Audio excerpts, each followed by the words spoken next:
Hit that record button, I'm out Lucas. here That is the trying to name of the have game. a little pregame, fucking motivational talk, and Me you're and just you, we don't hit need a the record. pregame. We don't need a Just me pregame, and man. you. It's us. It's just me and you. It's It's just always been me and you, man. it's just us, dude. Look at us. We We're got just recording Chevy a pod now. somewhere in Europe.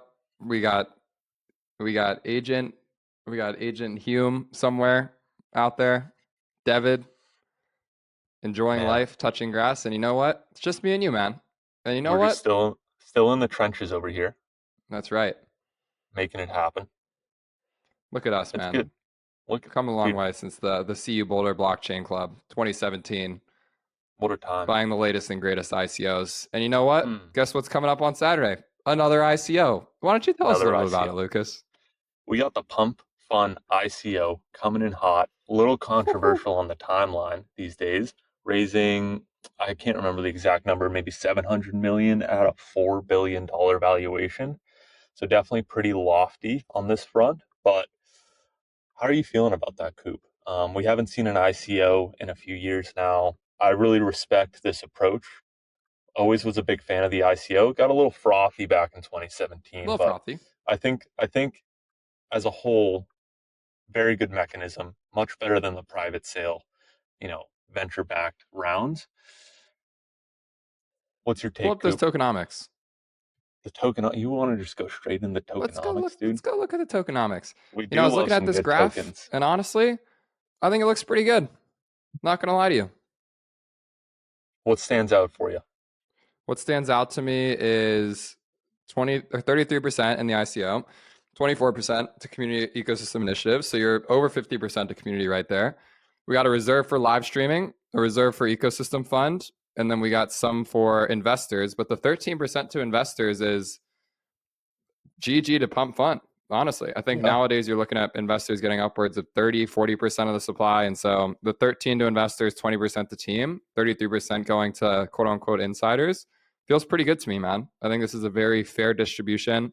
I think there's a lot of hype around this. I think they could have milked it even more, but I think that this is a great outcome given everything that's on the table. yeah. We'll also note the 2% for the foundation, so it's really like a 35% to insiders. But I think as a whole, that's a pretty reasonable token allocation from what we've seen over the years. I think Mm-hmm. this 3% for live streaming is maybe the most interesting part. It seems like they're just really doubling down on the live streaming section. There's not really much outside of that, or at least the community ecosystem initiatives is pretty high level, but they decided to be very specific about the live streaming portion. Yeah. And I'm wondering if that's just going to be like a yield farming type deal where you're like streaming and then you're No, it's getting like Twitch, man. That's what I think. You Twitch. look at Twitch Mm, and Kick, and they basically have these creator partnerships where they give them huge NBA sized contracts to come and stream on their platform. And I think that's what it's going to be. If I'm in Pump Fund's shoes, I'm going, hey, I will give you 100 grand worth of pump tokens vested over a year so long as you stream for X amount of hours on the platform. mm. I would have bucketed that into like ecosystem initiatives. I feel like live streaming should like calling this out feels like there's more of a open public mechanism rather than like a grant allocation creator fund Mm-hmm. type deal. I don't know. Mm, I don't know. I am Maybe. aping the Pump ICO. Will I Yeah, let's actually be let's aping it as a US citizen? Absolutely not. But would I be buying at ICO prices? 110%. I think that they have made the most revenue of any consumer app in the history of crypto. I think that the live streaming angle is very compelling. I think doing this ICO is very interesting. And I think there's going to be a very big upswing and then a dump. But over the medium term to long term, I'm definitely a buyer of the Pump token at 4 billion FTB. I think I'm also a hypothetical buyer again, US citizen, can't participate, but I think what's interesting is like a lot of the timeline is fading it, and usually when that happens, you really just take the opposite bet on that. Mm-hmm. And I think what's interesting is the only similar comparable in the sense of like revenue and scale is Hyperliquid, and it's trading at a $45 billion valuation. So we're over 10x higher.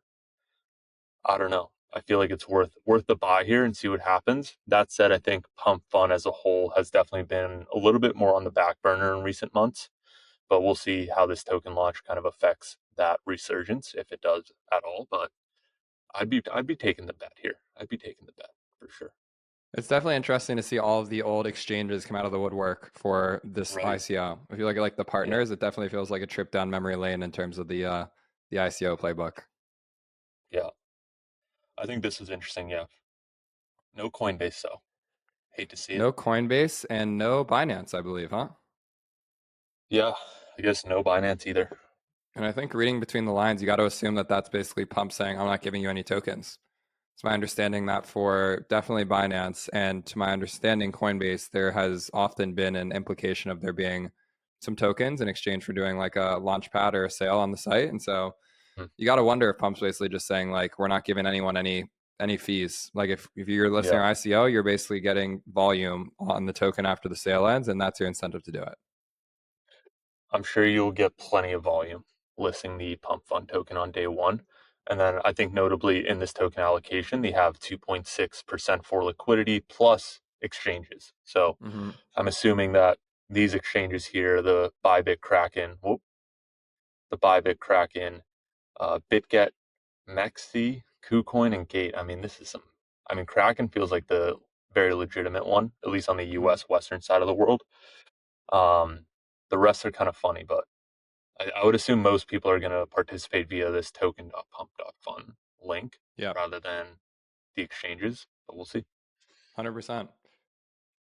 Let's keep it Love it. moving on this Solana announcement side of things here. We got I Whop like it. and Believe teaming up here, Lucas. Now, for those who listen to the Not A Cartel podcast, our good friend David is a big fan of Whop. Hmm. Whop is a platform that you can incentivize and reward people for sharing your content. Believe, obviously, a product to launch coins around different applications. And so I think what we're seeing here is basically a partnership to generate more attention and awareness for apps that launch coins through the Believe ecosystem. I'm a big fan Mm, of this. Lucas, what's your take? yeah. I don't know. I was really just trying to put on like my founder hat and be like, okay, what is this integration? You have Believe that is like a startup token launchpad, and then you have WAP that incentivizes effectively like UGC actions. And I'm trying to find the intersection of like maybe you can start earning these tokens by participating or like, helping these projects that launch on Believe, helping them grow. It's I'm exactly what it interested to is. see where this, yeah, is that, are you I mean, I aware of don't what have this like is? clear cut knowledge of that, but I'm saying like if Yeah, I'm Believe and I'm looking to spread right. awareness and attention of a project, I'm giving coins away for making TikToks, Instagram Reels, Yeah, etc. yeah, that makes sense. Yeah. I would put my money that's where this is going. I think as a whole, WAP has definitely been in the zeitgeist, or they had this really sweet little announcement video or just advertisement of just get rich using like GTA 6 kind of theme here, Mm-hmm. and very much just uh, what's the word here?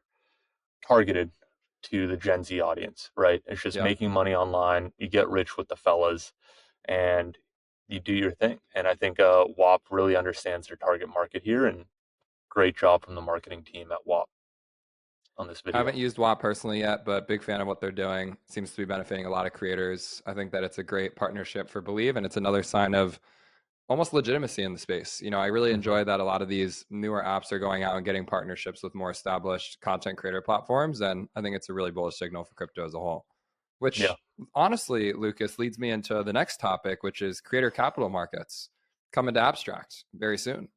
Why don't you pull that up real quick? we are cruising through this agenda. There is no fluff on this episode today. There is no Wait, fluff. We that got is the David out of here. We wrong. got Chevy out of here. The fluff is gone. It's just Coop and Lukey going through one at a time, We're keeping having you on the edge of your technical seat. difficulties here. I put in the wrong link. Here we go. We got it. We got it coming. All right, Coop. What's going on here? We got Amigo Creator Capital Markets are coming to Abstract. What do we think this is? Creator coins? Yeah, 100%. Creator coins in some way, shape, or form. Cool brand. Curious to see what the dynamics look like here. And again, my biggest thought with all these platforms is what is your capacity to bring on compelling creators to your application? So if we look at Hmm. Amigo here, coming soon to Abstract, obviously we know that Abstract has been leaning in pretty heavily as well to the streaming side of things. Now that I think about it, you know, I think that Abstract's big tagline early on was like, be a streamer and come on here. And let's look at these verified creators. We got Ansem, we got Brycent, we got Luca Nets, we got some crypto personalities here. Now, I'm just going to say what's on top of my mind here, man. We're looking at a lot of crypto profiles. We're looking at a lot of different crypto profiles. Looks like we're running back a very similar FriendTech-esque playbook. What are you thinking here, Lucas? What am I thinking, man?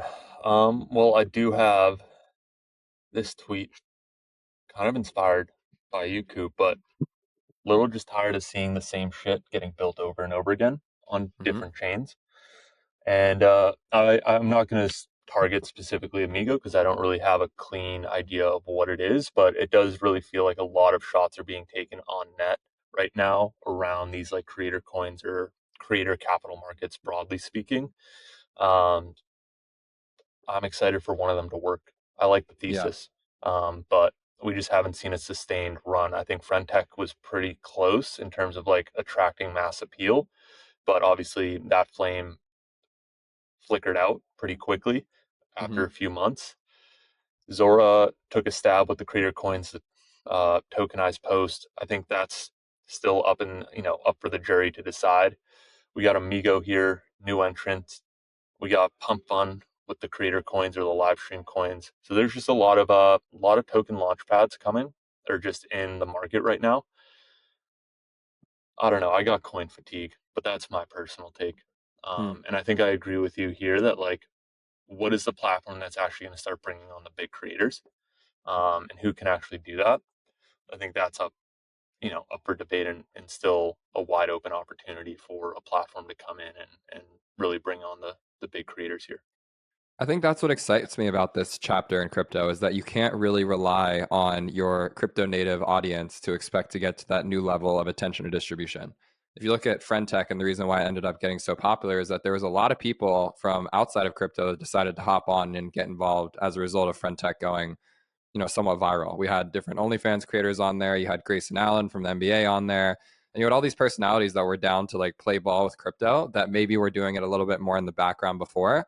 And I think right now what I'm still looking for is just like how do we get to that same level of distribution with new creators on these new apps? And so up until that point, I think everyone's going to hit a little bit of a local ceiling in terms of attention, energy, and volume.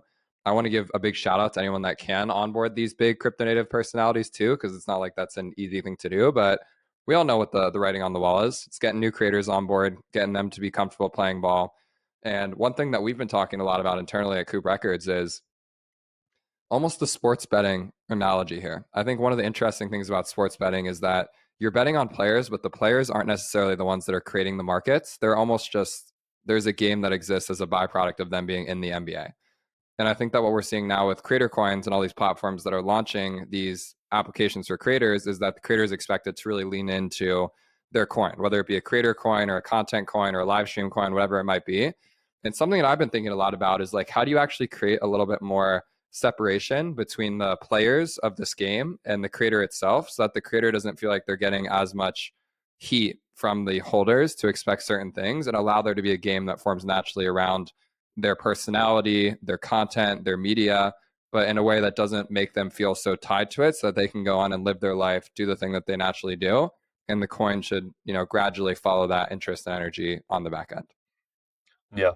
I'm also still unsure on like what the value prop is for these massive creators to come on chain via like a coin, in the sense of it feels like a lot of risk. If you're a big creator today, you're already making money, you're kind of cashing in some capacity already from brand deals.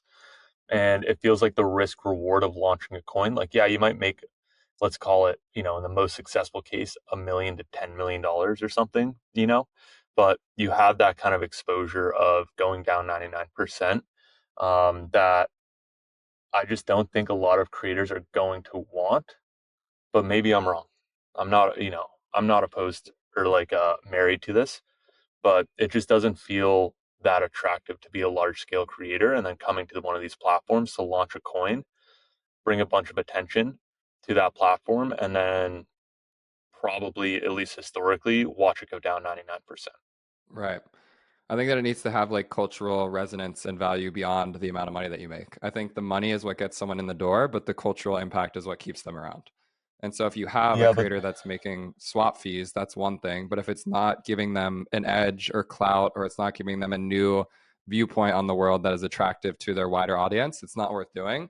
If there is ever to be a change in pace and energy, it would be that, you know, a big time creator sees value in being the biggest creator on one of these platforms because they're genuinely really bullish on the cultural impact that's happening. And so we haven't seen that yet, but to your earlier point, I actually do believe in that vision very strongly in the long term. And so I'm really glad that a lot of these apps are taking the shot on goal with these creator coins, because it's all just more information and learnings to inform the next version yeah, of it. I think the big thing is it just needs to unlock a new behavior that's not possible on Web 2. And I think right now, a lot of these platforms are leaning on that trading being the new behavior. And I'm still unsure if that is the end game here. Hmm, Is that the new behavior? Maybe it is. I'm not married to it, but I'm not sold on it either. right. OpenSea acquiring Rally. We got OpenSea getting into the mobile game here. Rally, a very popular mobile wallet, recently announced an acquisition. OpenSea, historically a desktop first product, a computer first trading terminal, if you will, getting into the mobile game A computer first trading terminal. I like that. Coop. as opposed to a phone first trading terminal. Mm. Now, there's lots to unpack in this announcement. I saw that Chris, the new OpenSea CTO, also had a thread about what the vision is for this and where everything's going. Bullish. Bullish for Bullish. Rally. Bullish Do for you crypto mobile. so the Rally team brings deep expertise in mobile and token trading to OpenSea. Do you think this is more an acquisition on the mobile experience or the token trading experience, Coop? Any thoughts? I think both. I think it's a nice 50-50. I think that OpenSea has been vocal about wanting to lean more into trading across the board, not just NFTs, but tokens as well. A lot to unpack there, but I think that it's a great acquisition for Rally. I think that we're seeing that every team that had success in 2021 is trying to figure out how to make it in this new era of crypto, which is trading meme coins, swap volume, mobile first, etc. And so if I'm OpenSea, this is a very logical acquisition for me. It allows me Hmm. to speed run, getting into the mobile game, getting into the, you know, mobile phone, swap fees, etc. My question is just like, who's going to OpenSea to trade? Who's going to OpenSea on their phone to trade, you know, either NFTs or tokens? And I think that's the big question that they and everyone else is trying to figure out is, you know, what takes mindshare away from Phantom, and what takes mindshare away from these mobile wallets that have really dominated for the last couple of years and built that brand trust and make someone want to switch over. Yeah, I think some highlights from this post are one, creating the first platform where tokens and NFTs are complement, not competing, getting serious about mobile. And then I think what's actually really interesting here is making DeFi and perps simple and accessible, which feels very not what I would say OGs are used to with OpenSea. So I would just expect some new product experiences coming out of this acquisition. And it states clearly here over the next 12 months, we're going to do all of this and more. Um, so really seems like a pretty big material acquisition for OpenSea in terms of like what's expecting, for the product pipeline and what's coming.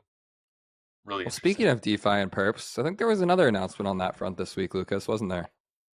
Big one. Big one.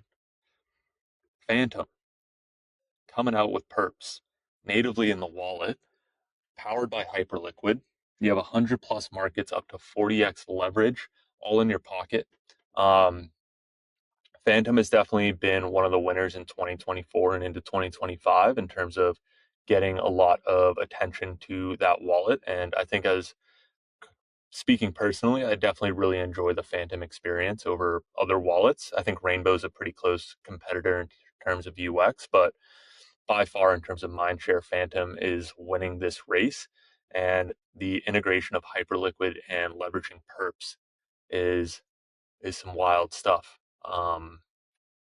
Coop, what do you think about this? Are you trading perps on your Phantom wallet? What are you doing? Well, How are first of you all, let's feeling give a about shout this? out to this product announcement video, which is absolute dynamite. Whoever designed this and animated this, you're a legend. I want to hire you.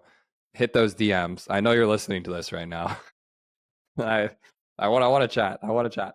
I will personally not be trading leverage on Phantom, but it did cause me to go down the rabbit hole of looking into Phantom's revenue off of swap fees recently, and it's pretty insane. I don't know if you have that Dune dashboard handy, Lucas, but I think it's worth pulling up for a second here. Coop, are we dialed in or are we dialed in?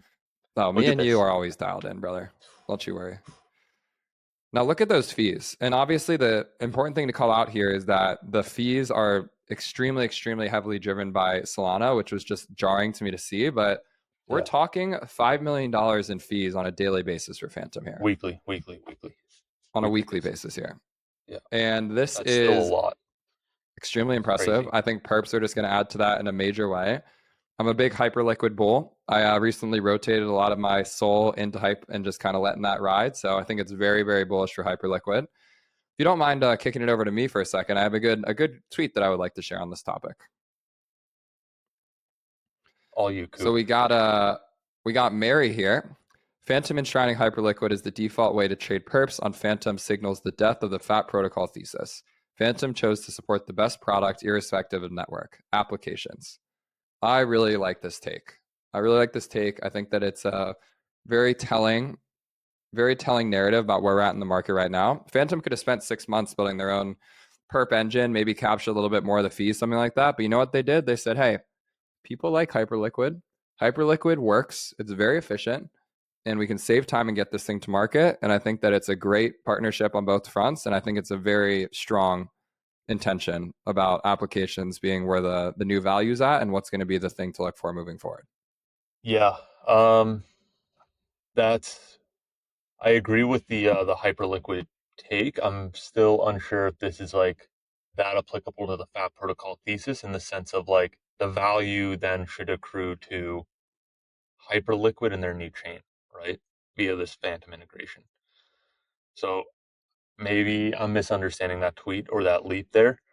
I don't know if it discounts or discredits the FAT protocol thesis, but I think as a whole, integrating the best product available on the market feels right there on the money. And Hyperliquid has the mindshare, and most importantly, they have the liquidity and infrastructure to support perps, and a lot of volume. So I think it's a great move from Phantom. I'm just interested to see where that value accrues. Do we see Hype going up, crossing that 40, $50 billion market cap? We'll see.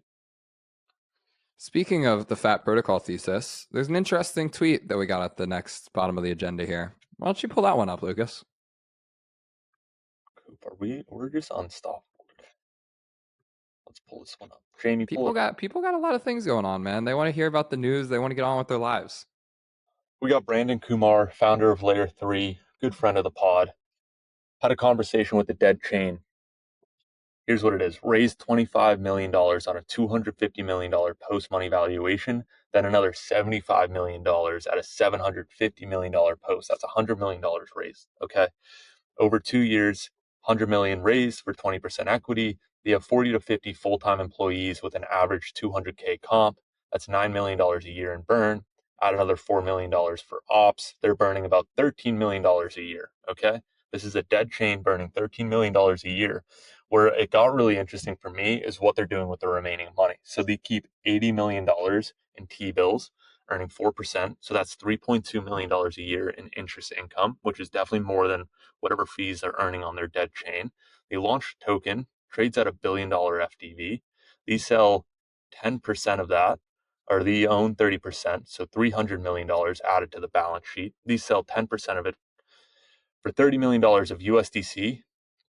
They now have $130 million in cash, and they monetize that balance sheet pretty heavily. And now the business just has $100 million in cash, plus another $250 million in native assets.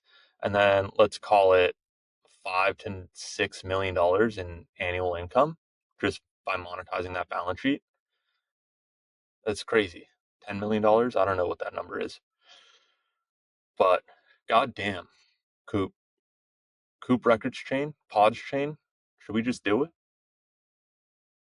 I think That's that wild.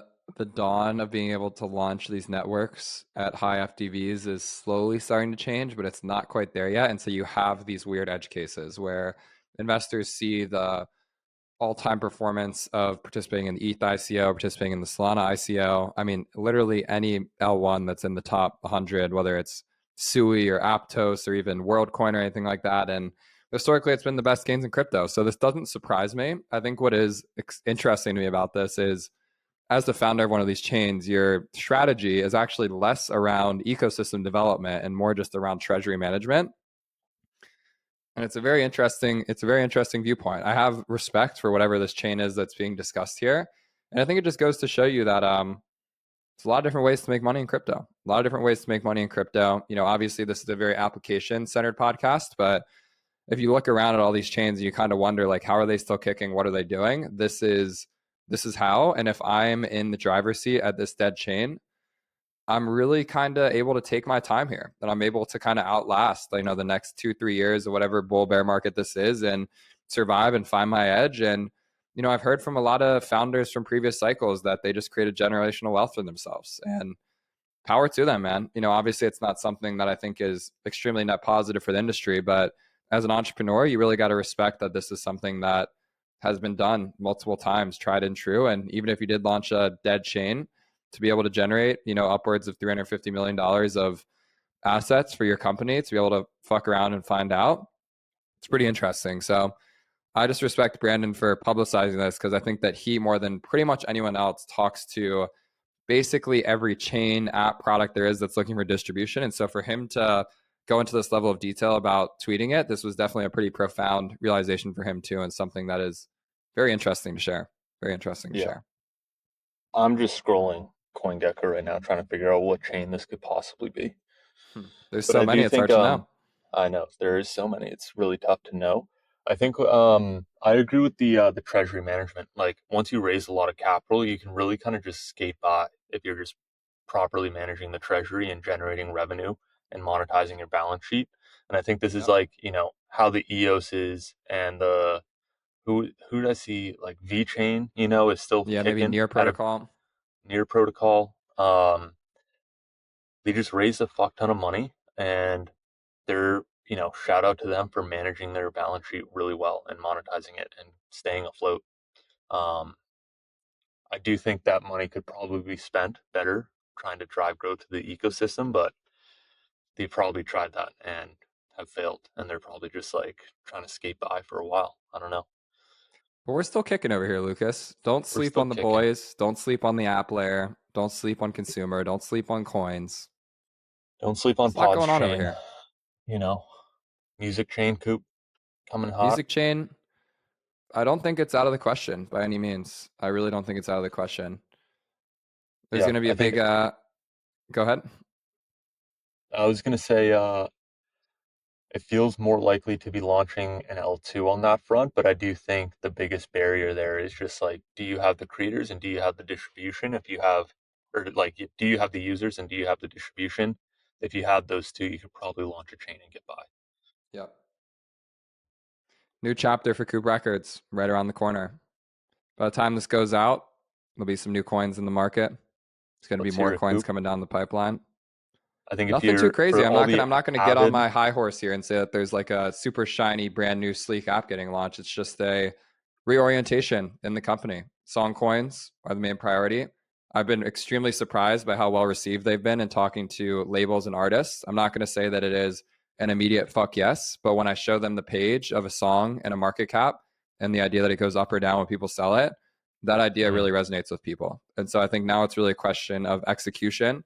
It's a question of rights management and clearances. It's a question of utility and value accrual, all the same things that we've ever thought about here. But I feel like we're entering a new chapter specifically for on-chain music. I think that everyone who has known me in my crypto music experience has always thought of me as the music NFT guy.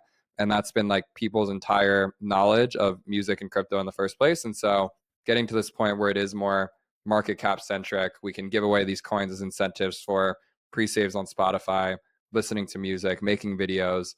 We talked earlier about the Mhm. Believe in Whop integration. Think about that same playbook for music. You go and you go to a Yeah. concert, you listen to music, you pre-save something, you make some videos, you earn some coins, you send them to your friends. I'm excited. I'm feeling Mhm. very inspired. What I will say that's been really promising to me is that there's been a good amount of inbound interest from people who have just been seeing what we're doing. They're coming out of the woodwork. They're tapping in, checking in, taking a pulse on things, and I'm feeling bullish. I'm feeling bullish. I'm fired up for you, Coop. I think yeah, the dark horse for you guys is having that liquid token that you can start to reward specific actions with. Um, I still think the demand side is the equation that you guys are going to have to solve, but you're solving that equation on the NFT side regardless anyway. So I don't think it's really any different at the end of the day. But you do kind of have that liquid cash that you can start rewarding people for listening to that song or pre-saving it or going to the concert or anything like that, which I think is yeah, really bullish for you guys as a whole and gives you a lot more opportunity and optionality on what you guys want to be doing. So let's see I'm what excited for happens. you. Let's see what Let's see what happens. happens, dude. We've got a big what did you say? CBTBA announcement coming next week. CBW TBA, the Coinbase Wallet rebranded to TBA, which I don't think is the actual formal name, comes next week on Wednesday, July 16th. Right here It in should be sunny Los exciting. Angeles, California, right Yeah, down the street in Hollywood. Base doing a yeah. big announcement day. There is a high percent chance that Mr. Koopa Troopa will be spinning on the rooftop at the closing party. So let's see what happens. But on-chain summer's here, baby. And it's happening right Yeah. here in the neck of the woods that Coop's in. What I will say on that is we've definitely seen an uptick in traffic. We got like one of the features for pods as like one of the featured mini apps. And even though this new app is in private beta, we definitely saw like a decent amount of traffic coming from the Coinbase wallet. So there's a lot of decent amount of usage for being in a private state right now. And yeah, I'm super stoked to see this go live into the public and getting more people's hands on it. I think shout out to the base team and the Coinbase Wallet team or the TBA team.